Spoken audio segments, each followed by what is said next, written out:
Black CEO denied first-class seat. 30 minutes later, she fires the flight crew. Her boarding pass was scanned, cleared, and confirmed, yet it was torn in half before her eyes. A black woman, 52 years old, billionaire founder of Horizon Airlines, was humiliated in the very first-class cabin her company built. Passengers stared as if she were trespassing, as if success had a color. The flight attendant's smirk wasn't just about a seat, it was about history, about a wound carried for generations. What he didn't know, what no one in that cabin could imagine, was that in 30 minutes the woman they tried to erase would set off a reckoning that shook America. "You'll need to move to coach," Daniel Scott, the lead flight attendant, said flatly, as if her presence in this cabin were an insult. His voice carried not just authority, but contempt. The cabin, moments earlier full of polite murmurs and the clink of crystal glasses, went silent. First-class passengers turned their heads, not out of concern but curiosity, the way people slow down at a wreck on the highway. A few glanced at her jeans, her plain black t-shirt, the modest sneakers on her feet. Their eyes said it all. She doesn't belong here. Zuri sat still, hands folded in her lap, the rhythm of her breath the only thing keeping the rising fire inside her contained. At 52, she knew this look, this tone, this humiliation. It was an old companion, the sting of being measured, weighed, and found unworthy, simply because of how she looked had followed her since girlhood. But this time was different. This wasn't a clothing store where clerks followed her aisles as if she might steal. This wasn't the job interview at 25 where the hiring manager smiled tightly and said, "Not the image we're looking for." This was Horizon Airlines, her airline, the one she had built with the marrow of her bones, the sleepless years, the sheer will to prove every doubter wrong. And yet here she sat, on the floor of her own empire, with her boarding pass in tatters. Daniel Scott's gaze bored into her. "Ma'am, please don't make this harder. We have premium guests waiting for that seat." As if on cue, a couple stepped forward. White, middle-aged, dressed to match the glossy brochures that lined the terminal. They didn't ask questions. They didn't hesitate. They slipped into seat 2, her seat as though it had always belonged to them. The woman raised her champagne flute before she was even buckled in. Zuri's stomach turned, not with envy, but with the sharp memory of history repeating itself. The quiet certainty that in this country, wealth was a costume, and dignity a privilege handed out to those who looked the part. In row 3, Ruth Morgan gripped her phone. A school teacher from Minnesota, she hadn't planned to film anything today. But something in the way that ticket was ripped careless, deliberate, stirred a rage she hadn't felt in years. She hit record. The camera trembled in her hands as she whispered, "This isn't right." By the galley, a young trainee pressed her back to the wall. Imani Brooks was 24, her uniform still stiff with newness. She had scanned that pass herself. She had seen the green light confirm it. She wanted to scream that truth into the silence. But her mentor stood there, Daniel Scott, the man everyone told her never to cross. Her hand shook as she opened the recorder on her phone. She slipped it into her pocket, hoping the red dot might capture the cruelty her voice was too afraid to challenge. Passengers shifted in their seats. Some shook their heads, whispering about policy. Others looked away, unwilling to meet Zuri's eyes. That perhaps hurt more than the humiliation itself. The ease with which people pretended injustice wasn't happening inches from their knees. Zuri stayed seated. Her voice, when it came, was low, steady. "You just tore a valid ticket." Daniel's smirk deepened. "We see this trick all the time. People trying to print fakes. First class has standards, and you don't meet them." He didn't say it outright. He didn't have to. The pause after "you" told the whole story. Her chest tightened. She thought of her father, denied loans again and again, though he worked 2 jobs. She thought of her mother, escorted out of a department store after being accused of lowering the atmosphere. She thought of the night she was told she wasn't the image a company wanted representing them. Decades later, here she was again, older, wealthier, powerful beyond anything they could imagine, and still, to their eyes, she was nothing but a woman who did not belong. A murmur rose from the back. Someone whispered, "That's discrimination." Another voice said, "Watch, this is going to blow up." Ruth's camera caught everything. Daniel's sneer, the champagne couple's smugness, Zuri's unflinching gaze. The internet, once it saw, would not forget. But in this moment, in this cabin, Zuri felt the weight of humiliation pressing down like it always had. The eyes, the silence, the assumption, the endless burden of proving, again and again, that she was enough. Daniel leaned closer. Stand up now, or I'll call security. For the first time, Zuri's lips curved not in a smile, but in the steel-edged calm of someone who had endured too much to flinch now. She raised her eyes to meet his.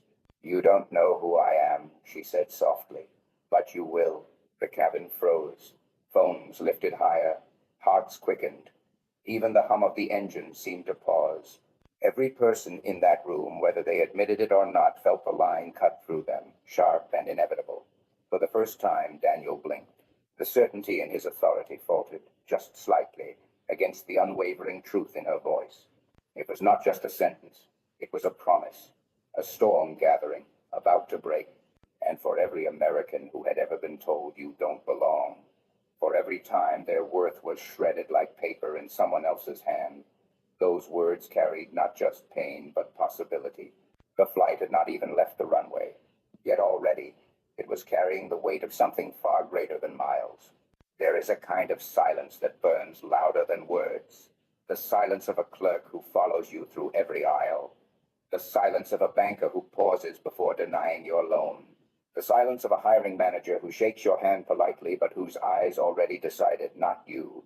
Zuri Carter had grown up inside that silence. It pressed against her bones from the time she was a girl on the south side of Chicago, running her hands along chain-link fences and staring up at the airplanes streaking across the sky. She thought those planes meant freedom. What she didn't know then was how often freedom came with a face, a look, a color, an image. And hers didn't fit. At 16, she took her first job in a downtown department store. She folded blouses, polished counters, and stayed late to sweep the floor.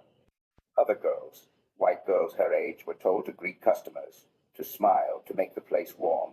Zuri was told, stay in stock, work where people can't see you. One night, too tired to hide her frustration, she asked her manager why. He leaned on the counter, eyes half smiling, and said, we have to protect the brand. People want to see a certain image when they shop here. That word image lodged in her throat like a splinter. She heard it everywhere after that. Not spoken outright, but implied in the stares, in the shifted purses, in the lowered voices. The image they wanted was never her. At 25, she walked into an interview that should have changed her life. She had studied hard, scraped by, balanced books late into the night, her mother shaking her awake at the kitchen table when she fell asleep over textbooks. She dressed carefully, pressed blouse, borrowed blazer, shoes polished with oil her father used for his bus route.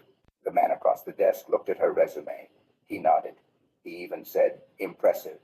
Then he looked at her, just looked. And when he finally spoke, the words had nothing to do with her skills, her grades, her drive. You're very talented, Miss Carter, he said, voice smooth as if rehearsed. But for our customer-facing roles, we need a certain image, something our clients can trust. She blinked. I don't understand. What image is that? His smile didn't falter. Polish, presentation, the right look, you understand. She understood perfectly. She wasn't it. She left that office with her resume still crisp in her hands, but her pride torn into pieces. Outside, the winter air bit her cheeks until they stung, and she wondered how many others had walked out of those doors with the same wound, told they were not the image, not the look, not the America worth presenting. That moment wasn't just her story. It was a story etched into American soil. It was her father, who drove buses for 20 years and never once got promoted to supervisor, even when new white hires half his age leapfrogged past him. It was her mother, accused of bringing down the atmosphere in a boutique when she tried on a dress after work. It was every black child told to try harder, be better, behave perfectly, only to discover perfection was never enough. America had always carried a mirror that reflected only part of itself. And if you didn't match that reflection, the world told you, in ways loud and quiet, that you were out of place. Zuri refused to disappear. If the front door shut, she would build her own. If the counter smiled her away, she would own the counter one day. Her anger, her shame, her humiliation became fuel. At 30, she had scraped enough savings to start a logistics company, running cargo in borrowed vans. She delivered packages faster, safer, more carefully than anyone else. But customers looked past her, asked to speak to the boss, not believing it could be her. Every contract signed came with an undercurrent. Is this woman for real? Banks doubted her. One banker even leaned back in his leather chair and said, "You're ambitious, but this kind of money, people will want reassurance, the right image." She signed elsewhere. Higher interest, harder terms, but she signed anyway. By 38, she was running charters. By 50, she was at the head of a company worth billions, her name on contracts, and her stake in Horizon Airlines large enough to sway boardroom votes. But none of it, none of the numbers, none of the power erased the memory of that department store, that interview, that word, image. Because it wasn't just her humiliation, it was national. It was the boy pulled from a clothing rack because he looked suspicious. The girl told to fix her hair before an interview. The mother searched in airports while others passed unchecked. The father told to step aside when the nicer-looking man behind him was waved through. The shame wasn't individual, it was systemic. Generations of Americans had been told, sometimes politely, sometimes brutally, that they weren't the image their country wanted to see in its front rows, its first classes, its glossy advertisements. That was why Zuri traveled the way she did, dressed down, unpolished, stripped of the markers of wealth. She wanted to test the promise, to peel back the branding her own company paid millions for. And that was why, when Daniel Scott tore her boarding pass in half at gate B14, the sound wasn't just paper ripping. It was every humiliation she had endured and every humiliation her country had inflicted on people like her. It was the store manager's smirk, the hiring officer's thin smile, the banker's leather chair. It was the echo of 400 years of being told, "Not you, not now, not here." When Daniel said, "You don't belong in first class," he wasn't just speaking to Zuri Carter. He was speaking to her father, her mother, her neighbors, her community, to the millions who had been measured against an image they never designed and told they would never fit. The humiliation was personal, but it was also national. And sitting there, her hands steady in her lap, her voice low but unyielding, Zuri carried all of that history in her silence. She carried the shame of generations, but also the defiance. Because humiliation, when endured long enough, doesn't just scar, it sharpens. And this time, she would not be silent. The sound of that paper tearing did not fade.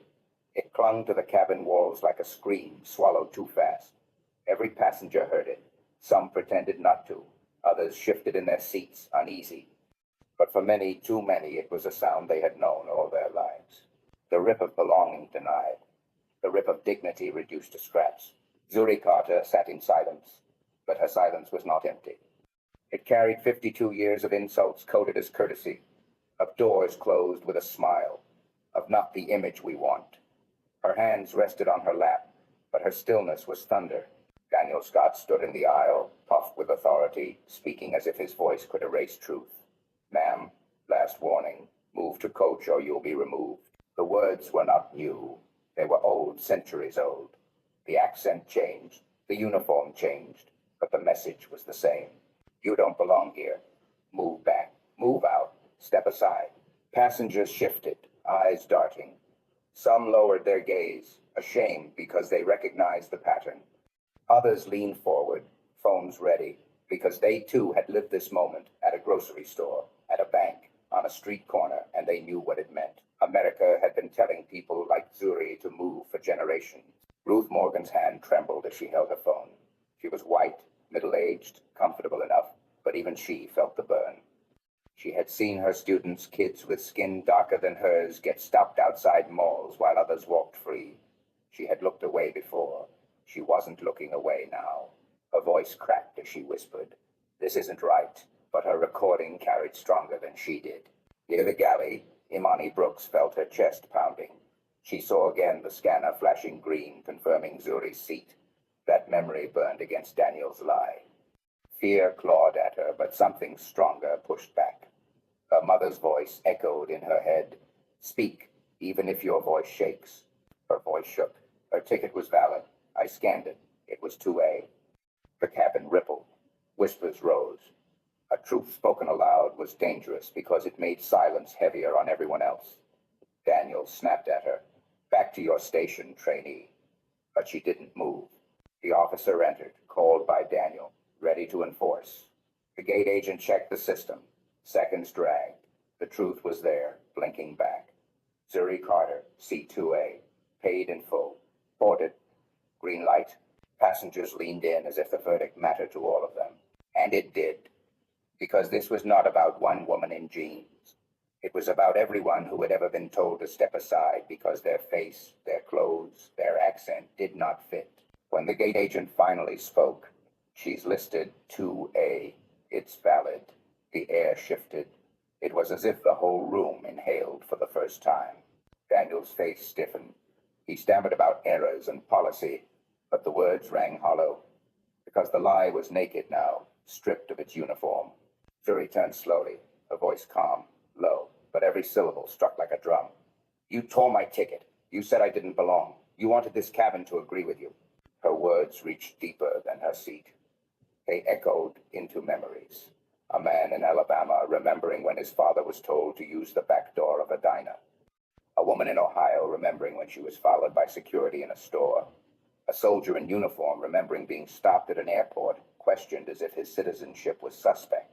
The shame was collective, and now it boiled. One man in row 5 spoke, voice raw. This is the same damn thing my mother went through. Another, a woman with silver hair, whispered, I've seen this my whole life. The murmurs rose. Phones lifted higher. Truth was no longer quiet. Daniel tried again. We'll resolve this outside. No, Zuri said, not loud but absolute. Here, in front of them, the same way you humiliated me. The cabin leaned into her, drawn by the weight of words they'd been aching to hear their whole lives. She stood not as a passenger reclaiming a seat, but as a people reclaiming dignity.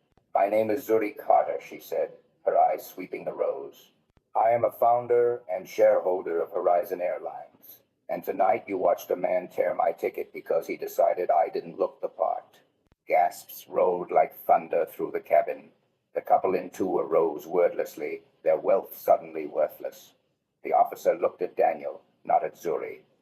Phones captured every frame. Daniel's face crumbled. If I had known. That's the sickness. Zuri cut in, her voice cracking not with weakness but fury honed sharp. You would have treated me differently if you knew, but you didn't need to know. All you needed was the truth in your hand, the scan that turned green. You had it. You tore it up anyway. Because to you, people like me never belong in the front. The room was electric. It wasn't just Zuri speaking. It was America speaking through her centuries of humiliation distilled into a voice that refused to crack. Imani stepped forward, her voice firm now. I heard him say it, she told the passengers. Not the right image, that's what he said, and I recorded it. Phones caught Daniel's color drain. His authority shrank to the size of his shame. A man in the back stood. She's telling the truth. We all heard enough. Ruth's phone streamed live now, thousands watching, comments flooding. We've had enough, she muttered, this time not just for herself. The officer shook his head. We're not removing her, he declared. It wasn't just a decision, it was a line in the sand. Zuri's voice dropped lower, heavier. This humiliation isn't new. It didn't start tonight. It didn't start on this plane. It has lived in stores, in schools, in offices, in airports, in homes. And you, her eyes locked on Daniel, you carried it here like it was your right. But tonight it ends here. Silence fell. Not the silence of avoidance, but the silence that comes after a verdict is read.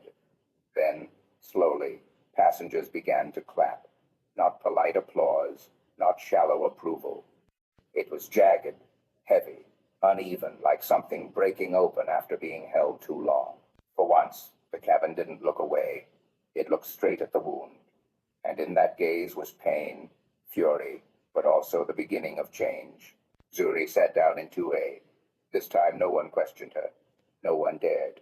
And the sound that filled the cabin was not the tearing of paper, but the steady, stubborn rhythm of people remembering they had a voice. It started in a cabin, but it did not stay there. The moment Daniel Scott tore that boarding pass, the crack didn't end at row 3. It ran deeper, splitting through decades, through neighborhoods, through living rooms across America. By the time Zuri Carter spoke her name aloud, founder, shareholder, a black woman who had built what they tried to erase the fissure had widened into an earthquake, and the nation felt it. The passengers sat frozen, but the silence had weight now, like the hush before buildings topple. One clap broke it, then another, jagged, unsteady. It wasn't applause, it was release. A sound dragged up from the gut of people who had carried humiliation too long. Phones were up everywhere. Ruth Morgan's stream alone passed 100,000 viewers before the plane even taxied. By the time the replacement crew arrived, the hashtag number Horizon Shark had detonated online. Within an hour, it was more than a story. It was a reckoning. In Atlanta, a grandfather slammed his fist on the table, eyes wet. This is the same damn thing they did to me in '72. In Detroit, a young woman whispered to her screen, "That was me last month. Different airline, same look." In Los Angeles, a man pulled his car to the side of the freeway to replay the clip again, muttering, "Finally, somebody said it out loud." By midnight, the videos from Flight 227 had reached 10 million views. Not polished news clips, raw phone footage, shaky hands, gasping breaths. Proof that humiliation was not a theory. It was a fact, caught in high definition, undeniable. America erupted. The cabin had been a courtroom, but the jury was the nation. Comment threads turned into testimonies. Soldiers denied upgrades. Nurses searched extra at TSA. Fathers humiliated in front of their children. Mothers asked to prove their tickets. Each story struck like an aftershock, rattling cities already uneasy. It was no longer about Zuri Carter's seat. It was about every seat, every waiting room, every office lobby, every checkout line. The boardroom of Horizon Airlines shook under the pressure. Phones rang, statements drafted, then shredded. One PR officer muttered, "This isn't a story, this is a movement." And still the earthquake spread. Cable news broke into regular programming. Anchors spoke over the viral footage, their polished voices unable to blunt the rawness of Zuri's words. No one should have to look like money to be treated like a person. Talk radio howled. Politicians scrambled. Civil rights leaders seized the moment. Hashtags collided, number not the image, number we belong, number Flight 227. Even late-night comedians dropped their monologues and simply played the clip, letting silence hang heavy after. The United States was looking in a mirror it had avoided for centuries, and the reflection was furious. Back in the cabin, passengers whispered that they felt history pressing down on them. A mother held her son's hand, saying softly, "Remember this. Remember how she stood." Imani Brooks, still trembling, realized she would never be invisible again. She had recorded truth when told to stay silent, and now her voice carried farther than she had ever dreamed. The cabin saw her not as a trainee, but as a witness. A new generation refusing to inherit quiet shame. Ruth Morgan checked her stream again. 1 million viewers now. Comments pouring in. Some raged, some confessed. Some simply typed, "Thank you. We're tired too." She wiped her eyes. She wasn't filming for spectacle anymore. She was filming for her students, for the ones who sat at the back of class pretending not to hear the snide remarks. And Zuri, she did not smile, did not claim triumph. She sat in 2A with her back straight, her silence heavy as stone. She knew this wasn't victory. This was exposure, and exposure demanded more. "Quiet is what kept this alive," she told the cabin, her voice sharp enough to split glass. No more quiet. The passengers murmured agreement, and for once, agreement did not fade. It traveled. It spilled into millions of homes, into feeds and headlines, until quiet itself became impossible. The earthquake reached Washington by dawn. Senators issued statements, some hollow, some furious. One, an old veteran of civil rights battles, stood on the Capitol steps and said, "This is not an airline scandal. This is America's scandal. Corporate leaders felt the tremor too. Emails leaked, exposing years of image control policies across industries, banks, hotels, even universities. The earthquake unearthed more than Horizon Airlines. It revealed the fault line under the nation itself. In church basements, in union halls, in barbershops and diners, people replayed the clip like scripture. The sound of paper tearing became a symbol, a sacrament of humiliation endured. And the sight of Zuri standing calm, naming herself, became something else, a promise. By the time the sun rose over Chicago, America was no longer the same. Flight 227 had not just departed late, it had shaken the ground beneath the country's feet. The humiliation that had lived in silence for centuries was now on every screen, undeniable, unerasable. And as Zuri Carter looked out the window at the clouds burning gold in the morning light, she knew the aftershocks were only beginning. This was not a scandal to manage. It was a reckoning to face. And America, for the first time in too long, could not look away. The boardroom was supposed to be untouchable. For decades it had been the sanctuary where power concealed its failures, where polished shoes and rehearsed smiles disguised corruption as policy. But on this night, the boardroom itself was on trial. Not in a courtroom of marble and gavels, but in the court of a nation that had been humiliated too long. Zuri Carter entered not as a guest, not even as a shareholder, but as a storm walking on 2 feet. She wore the same black t-shirt and jeans that Daniel Scott had sneered at hours before. The clothes were no longer plain. They were an indictment, a uniform of truth, a mirror for a country that had once chained, excluded, and dismissed people who looked like her. The glass walls shook with chants from outside. Hundreds had gathered already, protesters, students, elders who had lived through the same shame replayed on Flight 227. Their voices rose in unison. We belong. We belong.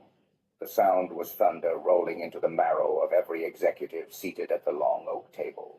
James Thompson, senior board member, tried to hold on to formality. Zuri, he began, his voice too small for the moment. The board welcomes. She cut him with a single raised hand. The room froze. This isn't a meeting, she said. Her voice was quiet, but it carried the weight of centuries. This is judgment, and it's not mine alone. It's the judgment of every man dragged from a seat he paid for. Every woman told she didn't look the part. Every child taught silence because their skin, their hair, their clothes weren't the image. Tonight the mask is off, and you will answer. A tremor ran down the polished table.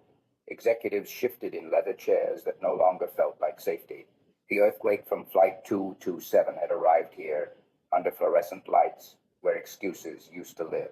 David Lee leaned forward, voice unsteady. The footage, millions have seen it. Our stock, our reputation. No, Zuri interrupted, her gaze hard as steel.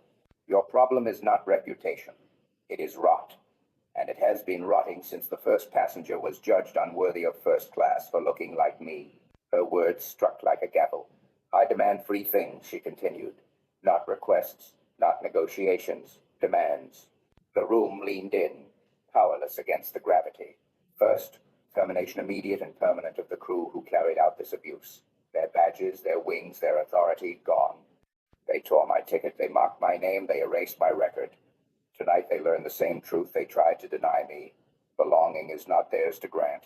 Gasps. Silence. No one dared argue. Second, reform. Not glossy training modules, not staged apologies. Real reform. A commission independent of this board. Open records. Bias audits. Cameras in every gate. Recordings unaltered. Complaints unburied. This airline will not hide behind policy again. Her voice sharpened, like glass cutting through silence. You call it compliance. I call it justice. She stepped closer, leaning into their unease. And third, truth. At dawn, Horizon will face the nation, not with spin, not with apologies crafted by lawyers, with confession. You will name what was done, admit what was ignored, and declare that the era of humiliation ends tonight. If you do not, I will. Her eyes swept the table, unblinking. And if I speak first, you will not survive it. The board members sat like statues, their power shriveled in the face of truth spoken without fear. Outside, chants pounded like war drums. We belong, we belong. Sarah Liu broke the silence, her voice trembling with both fear and clarity. She's right. We can't spin this. It's not an incident, it's a reckoning. Suri nodded once, as if acknowledging the rare honesty. James rubbed his temples, his voice almost pleading. Zuri, you're asking us to dismantle decades of structure. This isn't just about Horizon. This could set precedent for every airline, every industry. Good, Zuri said. The single word cracked like lightning. Because this isn't just about Horizon. It never was. What happened in that cabin was America in miniature. And if Horizon changes, others will follow. If Horizon refuses, it will burn and others with it. Either way, the days of humiliation are over. For a moment, silence pressed heavier than steel. Then from outside came a roar as the crowd swelled. Justice, justice. The sound vibrated through the glass, into the lungs of every executive who had once believed they could control the narrative. Zuri looked around the table, her voice low but final. You built this airline on image. You thought image could erase dignity. Tonight, dignity wins. Either you step into that truth or you will be buried beneath it. She turned to leave, her footsteps echoing like verdicts. At the door, she paused, looking back once. History will not remember your excuses. It will remember this night. Decide which side of it you stand on. Then she was gone. The boardroom sat in stunned silence. Glass walls trembling with chants outside, screens alive with millions of watching eyes. The executives knew the truth they had spent decades avoiding. Power no longer lived in their polished speeches. It lived in the voice of a woman they had tried to erase. And that voice had become legacy. Last night they told me I did not belong. They tore my boarding pass. They mocked my name. They erased me from their log as if my existence were a mistake. But hear me, America. This is not about one flight. This is not about one woman. This is about a nation's wound that has bled for centuries. For too long, humiliation has been our hidden law. It has greeted us at the doorsteps of schools, at the counters of banks, at the gates of airports. It has whispered not the image we want. It has shouted, not your seat, not your turn, not your place. And we have carried that shame like a second skin. Last night they tried to humiliate me. But humiliation cannot break what history has already tempered. Humiliation, when spoken aloud, becomes power. Humiliation, when shared, becomes fire. And last night, the fire spread. You saw it. America saw it. The world saw it. A boarding pass ripped in half became the mirror of a country still divided, still judging worth not by humanity, but by appearance, accent, clothing, color. But let me tell you, no more. This airline will change. Yes, Horizon will reform, route to branch. But this is not about one airline. This is about a nation that must decide, here and now, what it stands for. Will America remain a country where dignity is optional, where respect is rationed, where humanity is checked like baggage at the gate? Or will we finally become the country we have always claimed to be, where every person belongs because they are human, not because they fit an image? I did not come here to soothe you. I came here to shake you, to remind you that silence is not peace. Silence is complicity. Silence is the chain that binds humiliation to our children's future. I refuse silence, and so must you. Last night, on that plane, silence broke. A trainee stood up when told to stand down. Passengers lifted their voices when told to sit. Strangers chose courage over comfort. And in that moment, humiliation lost its grip. That, America, is our lesson. Not that bias exists, we have always known that, but that it can be shattered when ordinary people refuse to accept it. So today we declare, no one will be asked to prove their humanity before being seated. No one will be told their money is not good enough because their skin is too dark, their clothes too plain, their accent too thick. No one will be erased from a log, from a classroom, from a job, from a nation ever again. We declare the end of humiliation as business as usual. We declare dignity non-negotiable. We declare belonging a birthright. And to those who say this is too radical, I say, what is radical is a nation built on freedom, still tolerating chains of shame. What is radical is pretending equality exists while humiliation still governs our gates, our offices, our lives. The radical act is not this declaration. The radical act is denying it. So yes, this will be uncomfortable. Yes, this will demand change from every institution that is hidden behind policy and protocol. Yes, it will cost money, time, and power. But the cost of humiliation has always been paid in silence, in suffering, in stolen futures. That debt is too high. It ends today. My name is Zuri Carter. I was humiliated last night. But today, I stand not as a victim, but as a witness. And I declare that humiliation will no longer define who belongs. America, the choice is yours. You can cling to your image, or you can rise to your truth. You can bury this moment under press releases, or you can etch it into history as the day we finally said enough. When my grandchildren ask me what I did when humiliation stood in my seat, I will say, I stood my ground. I tore the script. I declared dignity. And when your children ask you, what will you say? Because history is listening, the world is watching, and the time for silence is over. I did not come to make noise. I came to make change, and together we will. The crowd explodes. Chants roar. We belong. We belong. Cameras tremble from the sound. Across America, people rise from couches, from chairs, from silence. A new chapter begins. America woke to a different dawn. The sun did not rise gently that morning. It broke the horizon like a trumpet blast, announcing that silence was over. Zuri Carter's words from the night before had already crossed oceans, seared into headlines, carved into memory. No one should have to look like money to be treated like a person. Those words did not drift quietly across the country. They thundered. They shook courtrooms, classrooms, pulpits, barbershops. They rattled kitchen tables in small towns and echoed through subway tunnels in great cities. It was as if the very bones of the nation had heard a long-buried truth spoken aloud and could not forget it. At a diner in Mississippi, an old man whispered, I heard Martin. I heard Malcolm. Now I've heard Zuri. At a school in Brooklyn, a child raised her hand and said, that's my story too. In Detroit, an entire choir sang her words in harmony, turning declaration into hymn. The aftershock rolled like an earthquake. Congress called hearings before the day ended. Senators spoke of Flight 227 not as a scandal, but as a turning point. Civil rights lawyers flooded the courts with fresh suits. Horizon Airlines, once proud, untouchable, was dragged into the public square, and no boardroom door was strong enough to hold back the roar of We Belong that shook its glass walls. But the aftershock did not stop at power's gates. It flowed into the veins of ordinary life. In Houston, a bus driver paused, looked a passenger in the eye, and said, your seat is yours. Don't let anyone say otherwise. In Los Angeles, hotel clerks checked in, weary travelers with new reverence, whispering, we belong. In Chicago, children chalked the words onto sidewalks, their tiny hands turning concrete into scripture.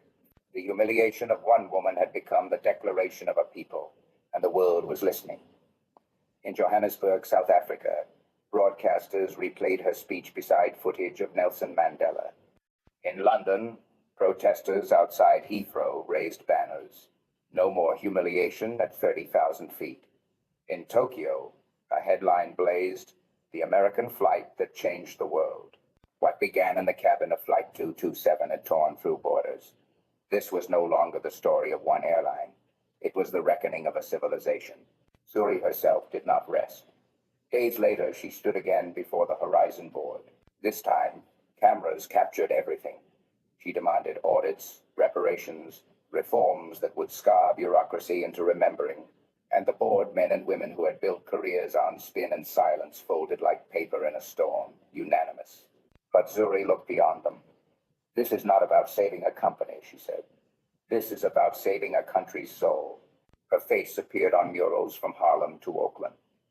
Artists painted her, not as CEO, not as billionaire, but as the woman in jeans, ticket in hand, unbowed. Beneath her likeness were three words that had become anthem. We belong here. Months later, classrooms studied her declaration. Churches recited it beside scripture.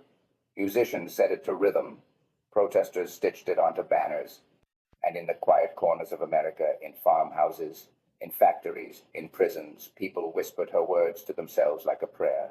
For humiliation, once a private shame, had been dragged into the open sun, and in that light, it lost its power. Not everyone welcomed it. Pundits scoffed, calling it theater. Executives warned of instability, but their voices, once dominant, now cracked like dry wood in a wildfire. Because every day, more Americans rose and said, "That happened to me. That will not happen again." And so the aftershock grew, not smaller, but stronger, not fading, but building. Until one night, weeks later, on the south side of Chicago, Zuri returned home. Children gathered, eyes wide, clutching notebooks and chalk. One asked her softly, "Miss Carter, are you a hero?" She knelt, placed the torn boarding pass, still creased from that night, into his small hand. "No," she said. "I am proof.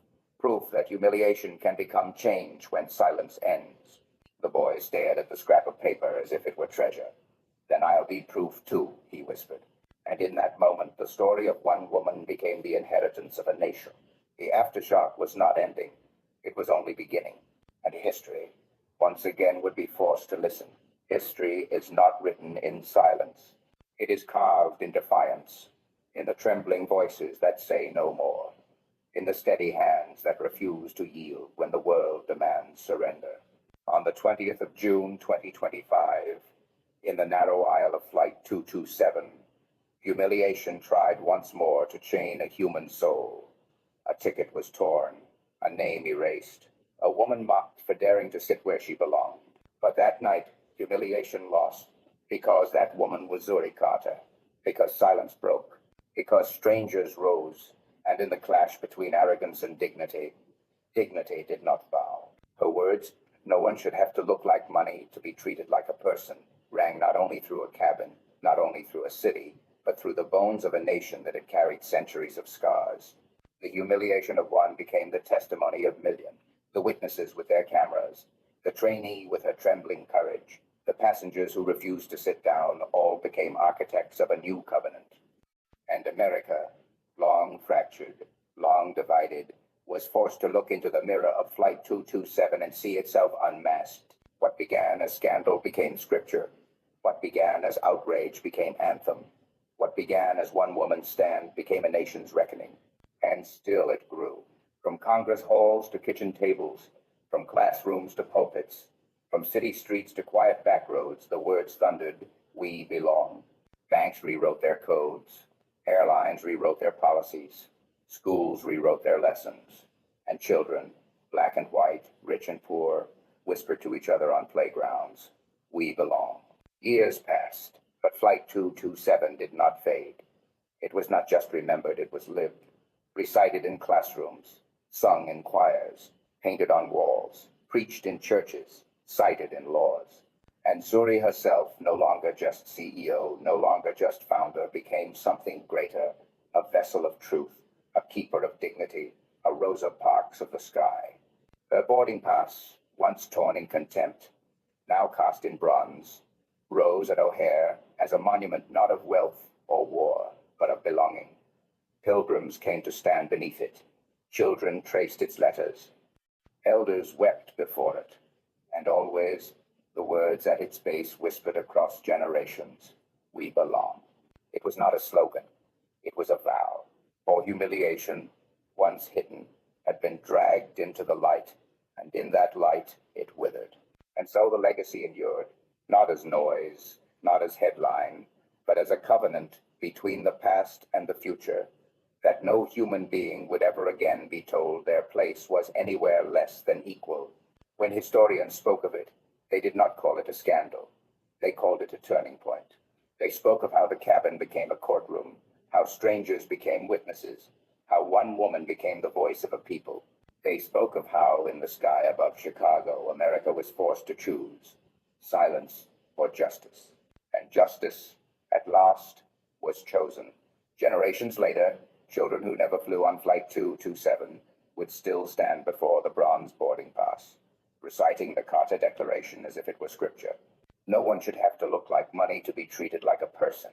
No one should have to prove their humanity before being seated, before being served, before being believed. We belong. We always have. We always will. And the wind would carry their voices, blending with the echoes of those who first stood that night, until the anthem stretched from sea to shining sea. This was not the end of a story. It was the birth of a legacy etched not in marble, but in memory, not in silence, but in song, not for one generation, but for all. And as long as America remembers Flight 227, as long as any child whispers we belong, the humiliation that once chained will never again command. Because Zuri Carter did not come to make noise, she came to make change, and change, once born, cannot be buried. This was the night America remembered its promise. This was the flight that changed the sky. This was the moment humiliation died and dignity rose. This was and will always be the eternal chronicle. We belong forever. There are stories that leave you entertained, and there are stories that leave you changed. This one cannot be forgotten, because if it is, the next Daniel Scott, the next gatekeeper of humiliation, will rise again. Flight 227 was more than a seat, more than a boarding pass. It was a test of who we are as a people. And for once, America answered. Zuri Carter stood not just for herself, but for everyone who has been told they don't belong. She turned humiliation into fire, silence into a storm, and dignity into a legacy. But a story only becomes a movement if we carry it forward. That part belongs to you. Share this story so no one dares to erase another passenger, another worker, another neighbor. Leave your truth in the comments. Have you ever been told you didn't belong? Let's make the silence break together. And subscribe our channel, because these stories are not just entertainment. They are warnings, they are lessons, they are sparks. If you walk away in silence, nothing changes. But if you speak, if you share, if you act, then this story becomes more than memory. It becomes protection. It becomes a shield. Don't let it fade.